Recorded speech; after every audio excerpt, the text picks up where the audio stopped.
हाजिर हूं मैं राजीव। तो दोस्तों, चुनाव की तारीखें जैसे जैसे नजदीक आ रही हैं वैसे वैसे मोदी जी की मुश्किलें जो हैं वो बढ़ती जा रही हैं, या कहें तो वैसे वैसे मोदी जी मुश्किलों में घिरते हुए दिख रहे हैं। अभी तो साहब अमेरिका से मोदी मोदी करवा कर लौटे थे और अब फ्रांस पहुंच गए। दरअसल विदेशी धरती पर मोदी मोदी होता है तो इधर देश में 56 इंच की छाती को कुछ और चौड़ा करने की गुंजाइश बनती है।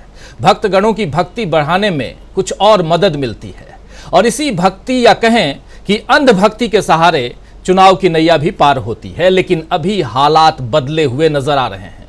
हर तरफ डूब के लक्षण दिखाई दे रहे हैं। केवल यमुना ही खतरे के निशान से ऊपर नहीं बह रही है, बल्कि बीजेपी के लिए भी जगह जगह खतरे के निशान दिखने लगे हैं और ये सब मोदी जी की मुश्किल को बढ़ा रहे हैं। फ्रांस में तो मोदी जी सम्मानित हो रहे हैं, लेकिन उसी फ्रांस में यूरोपीय संसद में 6 संसदीय समूहों की तरफ से पेश किए गए प्रस्ताव में मणिपुर में पिछले 2 महीने से चल रही हिंसक वारदातों को न रोक पाने के लिए मोदी सरकार के तौर तरीकों की तीखी आलोचना की गई है। इसमें साफ साफ कहा गया है कि हिंदू बहुसंख्यकवाद को बढ़ावा देने वाली राजनीति से प्रेरित और बंटवारा करने वाली नीतियों और आतंकी समूहों की गतिविधियों में हुई बढ़ोतरी से हम चिंतित हैं। इस प्रस्ताव में यह भी कहा गया है कि इससे मीडिया और सिविल सोसाइटी को हिंसा की सही सूचना नहीं मिल पा रही है और उन्हें रिपोर्टिंग में मुश्किल आ रही है। तो ये कहना है यूरोपीय संसद में जो प्रस्ताव है, उस प्रस्ताव में ये बातें आई हैं। ज़बरदस्त बातें इस पर रखी गई। अपने अपने विचार यूरोपीय संसद में, पार्लियामेंट में, उसी फ्रांस में रखा गया तब जब प्रधानमंत्री नरेंद्र मोदी फ्रांस में थे, पेरिस में थे। इस प्रस्ताव पर विदेश मंत्रालय, भारत के विदेश मंत्रालय के प्रवक्ता अरिंदम बागची ने कहा है कि हमने देखा है कि यूरोपीय संसद ने मणिपुर के घटनाक्रम पर चर्चा की और एक तथाकथित अत्यावश्यक प्रस्ताव को लाया। भारत के आंतरिक मामलों में इस तरह का हस्तक्षेप अस्वीकार्य है और औपनिवेशिक मानसिकता को दर्शाता है। ये कहना है विदेश मंत्रालय का, यानी इधर से हमारी तरफ से, अपने देश की तरफ से इस पर प्रतिक्रिया आ गई है। तो सरकार ने यूरोपीय संसद को उसकी हद तो बता दी है, लेकिन देश में हालात हद में नहीं आ पा रही है, ये साफ दिखाई दे रही है। और उस बारे में सरकार क्या सोच रही है ये पता नहीं चल पा रहा है, क्योंकि मोदी जी तो मणिपुर पर चुप ही हैं।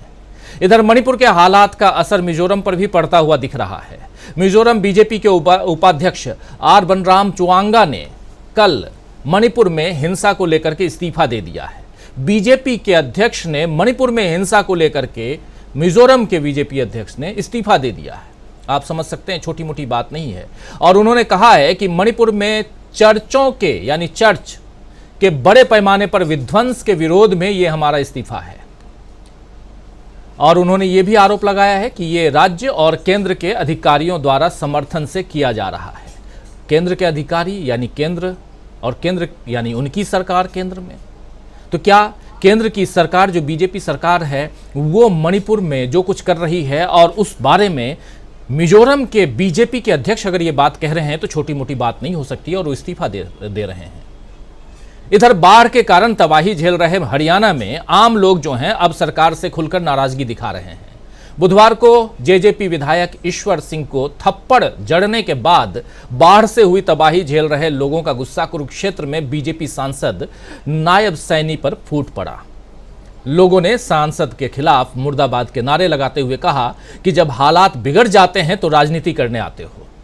कुल मिलाकर के जब जनता बीजेपी को इस तरह सुनाने पर आ जाए तो समझ में आता है कि उसके लिए मुश्किलों भरे दिन आ रहे हैं। मोदी जी के वंदे भारत को झंडी दिखाने वाले इवेंट पर भी अब मुश्किलें आ रही हैं। दरअसल वंदे भारत ट्रेनों को हरी झंडी दिखाने पर एक आरटीआई से मिली हुई जानकारी में ये पूछा गया, आरटीआई में, कि कितने पैसे खर्च होते हैं साहब, ये तो बताइए एक कार्यक्रम में।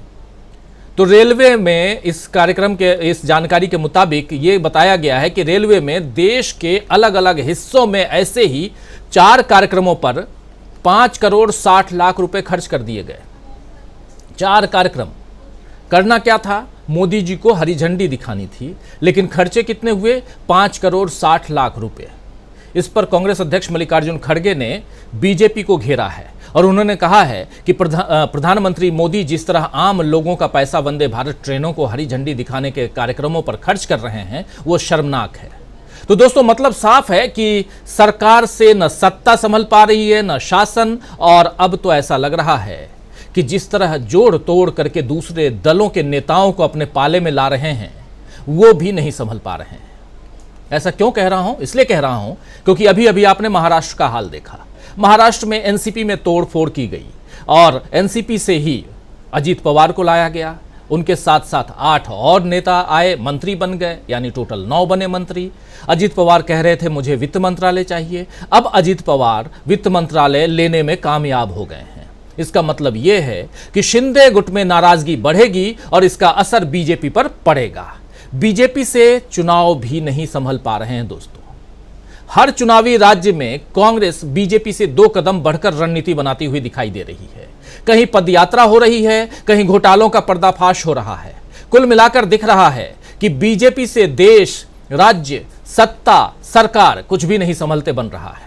और चंद्रायन, जो चंद्रयान है, वो भेजने जैसी उपलब्धियां हासिल तो हो रही हैं, उन पर गर्व करने का मौका बीजेपी नहीं छोड़ पा रही है, क्योंकि उपलब्धियों के नाम पर बीजेपी अपने खाते में कुछ तो जोड़ना चाहती है। लेकिन जब चंद्रयान की बात हम करेंगे तो नेहरू जी तो याद आएंगे। 70 साल में क्या नहीं हुआ इसका जिक्र इस वक्त आप नहीं कर पाएंगे, क्योंकि यह 70 साल की ही उपलब्धि है कि आज चंद्रयान भेजा जा रहा है। तो हकीकत यही है दोस्तों कि कांग्रेस सरकार की देन है चंद्रयान, और पूरी ऐसी परिकल्पना, इसरो की कल्पना उसी जमाने की, और यहां उपलब्धि अपने हाथ में, अपने पाले में लेने की कोशिश कोई भी सरकार करेगी। अभी मोदी सरकार है, मोदी सरकार कर रही है, लेकिन मुश्किलों में मोदी सरकार साफ साफ कुछ पॉइंट्स आपके सामने रखना चाह रहा था, और इस न्यूज पॉइंट में आज चर्चा करते हैं कि क्या मोदी जी से कुछ नहीं संभल पा रहा है, क्या मुश्किल में पड़ रहे हैं मोदी जी। सवाल मुश्किल नहीं है। जवाब हमारे साथ देने के लिए कुछ वरिष्ठ साथी जुड़े हुए हैं, उन सबसे आपकी मुलाकात करवाता हूं, परिचय करवाता हूं, आगे बढ़ते हैं। इस वक्त हमारे साथ देखिए आप 6 वरिष्ठ साथी जुड़े हुए हैं हमारे साथ। इधर स्टूडियो में 2 साथी हैं। राहुल लाल जी आज पहली बार स्टूडियो में मौजूद हैं। राहुल लाल जी आपका स्वागत करता हूँ। हमारे साथ शकील अख्तर जी हैं। शकील अख्तर जी आपका स्वागत करता हूँ। और अलग अलग जगहों से उधर उत्तराखंड की राजधानी देहरादून से हमारे साथ जुड़ी हुई हैं मीनू जैन जी। मीनू जी आपका स्वागत है। इधर दिल्ली से ही हमारे वरिष्ठ साथी प्रोफेसर अखिल स्वामी जी जुड़े हुए हैं। उधर छत्तीसगढ़ से जुड़े हुए हैं। छत्तीसगढ़ की राजधानी रायपुर है, आप सब जानते हैं, और बगल में दुर्ग और भिलाई है। छोटा सा एरिया पहले होता था, छोटा सा शहर होता था, अब बड़ा शहर हो गया, और बहुत ही भिलाई के नाम से जानते थे लोग छत्तीसगढ़ को। भिलाई इसलिए क्योंकि भिलाई स्टील प्लांट, और वहीं बगल में दुर्ग है, वहाँ से जुड़े हुए हमारे साथी प्रमोद अग्रवाल जी। प्रमोद जी आपका स्वागत करता हूँ इस कार्यक्रम में। हमारे साथ इधर अमरेंदु उपाध्याय जी जुड़े हुए हैं इसी दिल्ली से, तो आप सबका स्वागत है, इस्तकबाल है इस कार्यक्रम में। थोड़ी